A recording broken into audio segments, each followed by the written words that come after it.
I never wanted to be anything but an actor. George Scott had a line in Patton that I think is appropriate. God help me, I love it. I truly do. Well, he loved acting, and I loved watching him work. Whether he was a hobo or a senator, from Lex Luthor to Little Bill, he always completely embodied the characters he played. And acting is a craft, and there has never been a greater master of the craft than Gene Hackman.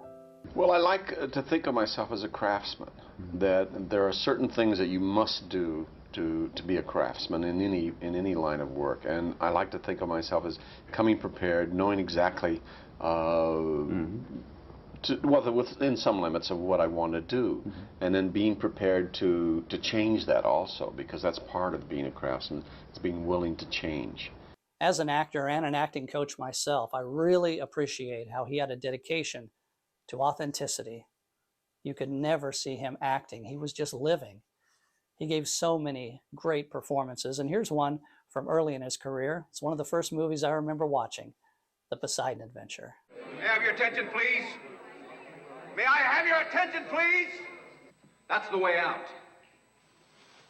That's our only chance. Don't listen to him! We've got to stay here till help arrives. Help from where?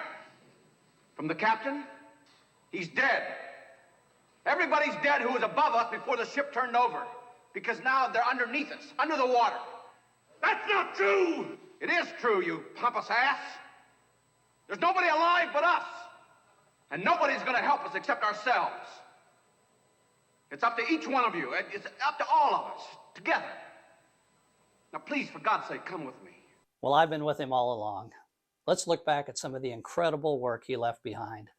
This episode of Acting Lessons for Life will be great for actors, but also really for any audience. Here are 5 lessons that I learned from Gene Hackman.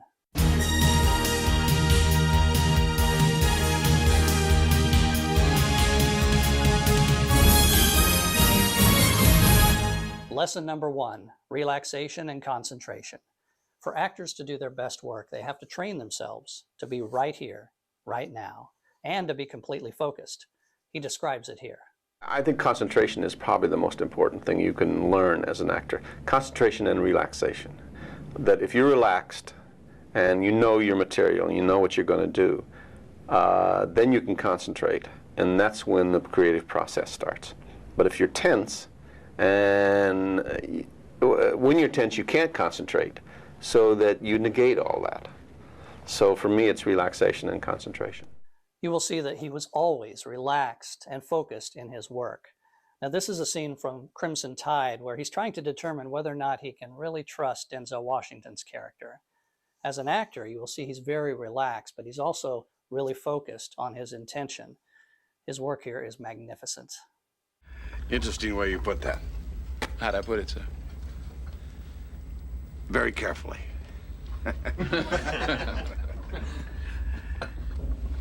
You do qualify your remarks. Somebody asked me if we should have bombed Japan. A simple yes. By all means, sir. Drop that fucker. Twice. I don't mean to suggest that you're indecisive, Mr. Hunter. Not at all. Just, complicated. In the movie The Firm, there's a scene where he has been drugged by Gene Triplehorn's character. Now, playing somebody who is drunk or drugged can be extremely challenging for an actor, but because he is so relaxed and also so focused, he pulls it off effortlessly. What are you doing here? What do you mean? I mean, exactly what did you come here for? I thought I was invited. You're not being truthful. Why are you doing this? Because I'm sick. And I want you to tell me the truth. I came here to punish Mitch for letting the firm run our lives. I came because when Mitch was here with you, he slept with someone else. Is that what you want to hear?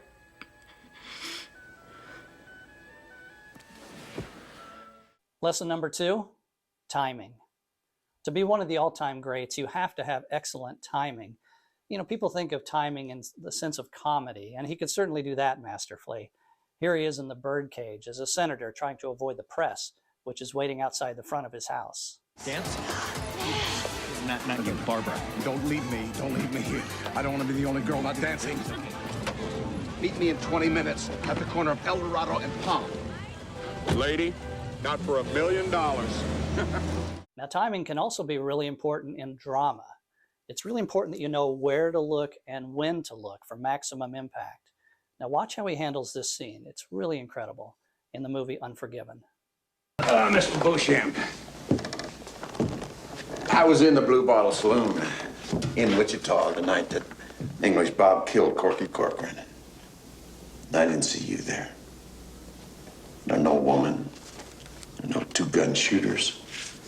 There's none of this. You were there? Yeah, I was there. First off, Corky never carried two guns. Although he should have. No, he was called two-gun Corcoran. Yeah, well, a lot of folks did call him two-gun. But that wasn't because he was sporting two pistols. That was because he had a dick that was so big, it was longer than the barrel on that Walker Colt that he carried. And the only insulting he ever did was stick that thing of his into this French lady that English Bob here was kind of sweet on.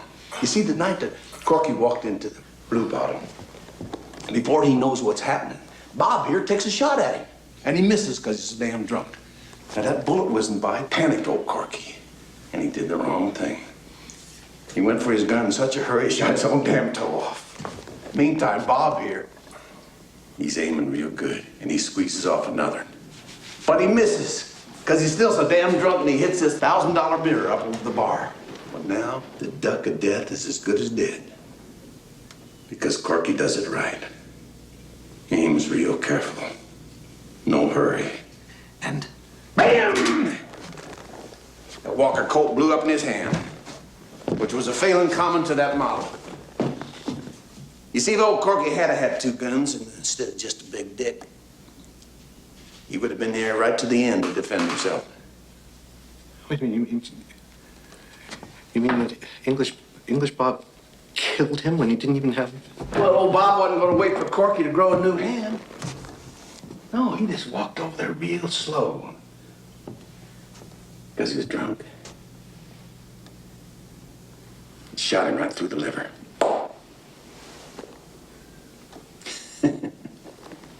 Lesson number 3, have high standards. One thing everybody found out when they worked with Gene Hackman is that he had very high standards for himself and high expectations for the film. I start realizing that I have this kind of responsibility about being good. You know, I have this self-imposed, but that I have a need to excel, and a kind of a compulsion about it almost. That I want it to be good. I want it to be the best I can make it. And you can't always find people to surround yourself with who have that kind of need. You know, a lot of people are willing to settle for what they think is quite good, but it may not be good enough for you. The movie Hoosiers ended up being a huge hit, but the director said he actually didn't really have a very good time working with Gene. Gene gave him a really hard time. In fact, there's a kind of a funny moment in the montage where you'll see Gene Hackman and Dennis Hopper laughing. There it is right there. Actually, what the director later found out from Dennis Hopper is that Gene told Dennis that he hoped Dennis had invested his money well, because neither one of them would probably ever work again after shooting this film. But the thought that came to me after hearing that story is that look at the work that Gene Hackman did in that film. Despite the fact that he didn't think it was going to be any good, he still did magnificent work. Here he is in one scene right before the state championship where he's giving his team a pep talk. There's a tradition in tournament play to not talk about the next step until you've climbed the one in front of you. I'm sure going to the state finals is beyond your wildest dreams, so let's just keep it right there. Forget about the crowds, the size of the school, their fancy uniforms, and remember what got you here. Focus on the fundamentals that we've gone over time and time again. And most important, don't get caught up thinking about winning or losing this game. If you put your effort and concentration into playing to your potential, to be the best that you can be, I don't care what the scoreboard says, at the end of the game, in my book, we're going to be winners. Okay?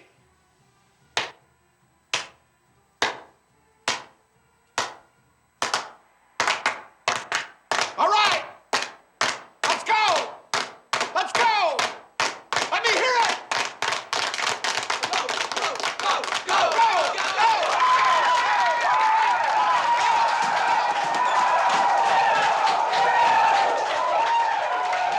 Lesson 4, find the unexpected.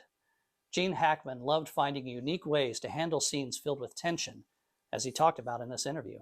I try to make everything as real as possible because from there then you can get into whatever, poetry or whatever. For me, the most important thing is tension in the scene. And I feel that scenes are best when they have a great deal of tension, and then you work maybe against that. You don't necessarily try to further that. Once you have established it, then you try to do a variety of things to make that interesting for an audience. That interview was from the set of Runaway Jury, one of his last performances.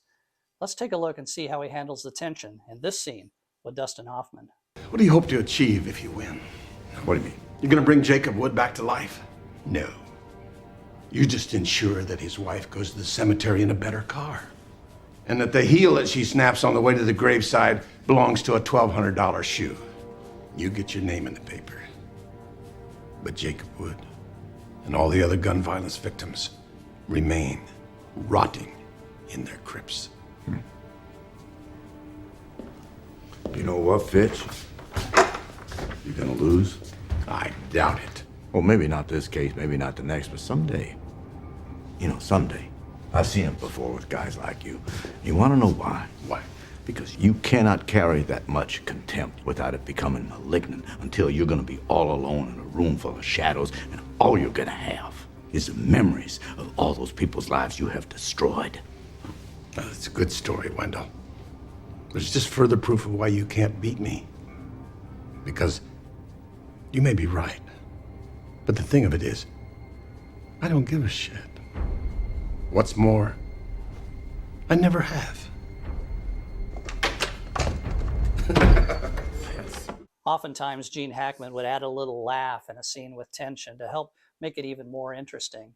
You'll see him do that again at the very beginning of this scene, a very powerful scene from one of my favorite movies, Mississippi Burning. This is tricky. They make it look so easy, don't they? I got a question for you, Clinton. You don't mind if I call you Clinton, do you? I feel like I know you so well.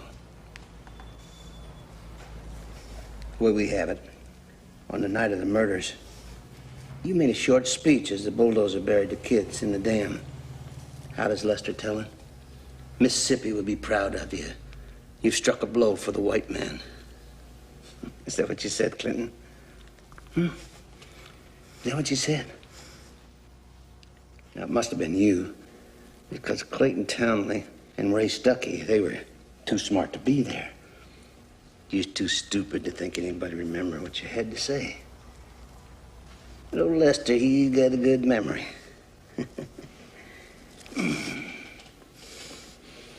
I'm sorry. I haven't done this for a long time.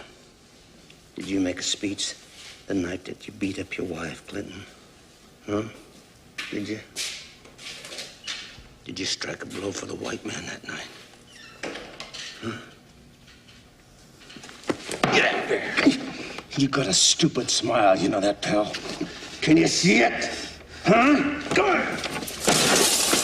You smile when the bulldozer ran over the black kid's body? Get here!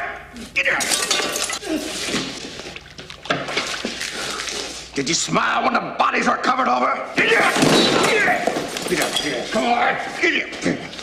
Did you smile that same stupid smile? Huh? Did you? You... Lesson 5, keep growing. You know, one of the things you'll notice in his career, he kept pushing himself to test his talent right from the beginning.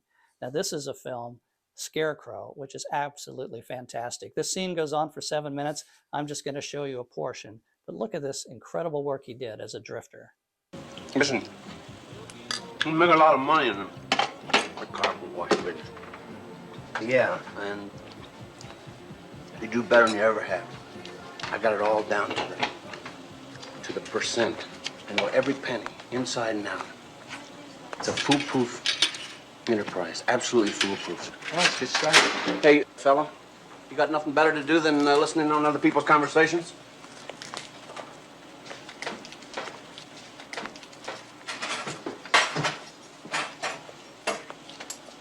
I gotta tell you something about me. I'm like the meanest son of a bitch alive, you know what I mean? Huh? I don't trust anybody. I don't love anybody. And I can tear the ass out of a goddamn elephant, too.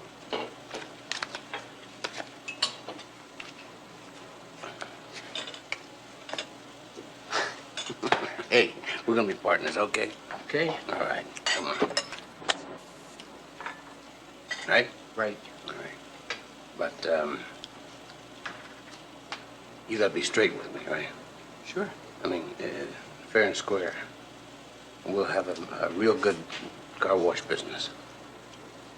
Okay? Right. Otherwise, I'll break your back.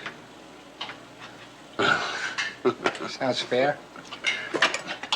Hey. Okay. I just love that scene. And I love looking back at Gene Hackman's career and seeing how he continued to push his talents, continued to grow. Here he is very late in his career with one of his last great performances in the Royal Tenenbaums. You stay away from my children. Do you understand? My God, I haven't been in here for years. Hey! Are you listening to me? Yes, I am! I think you're having a nervous breakdown. I don't think you recovered from Rachel's death.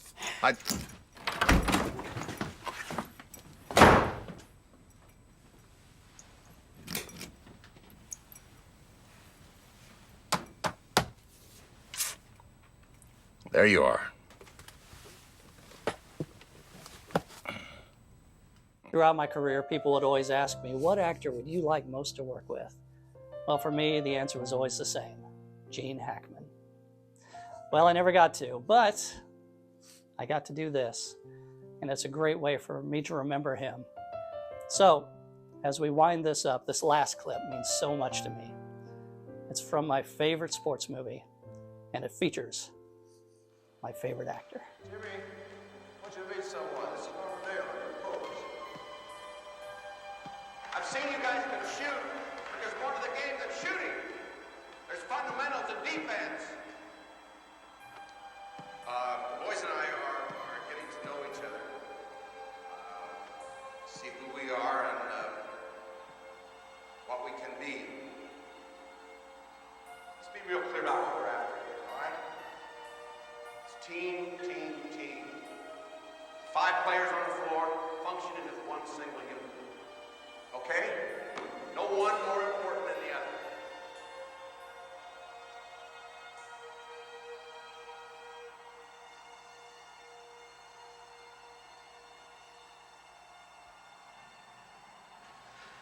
I love you guys.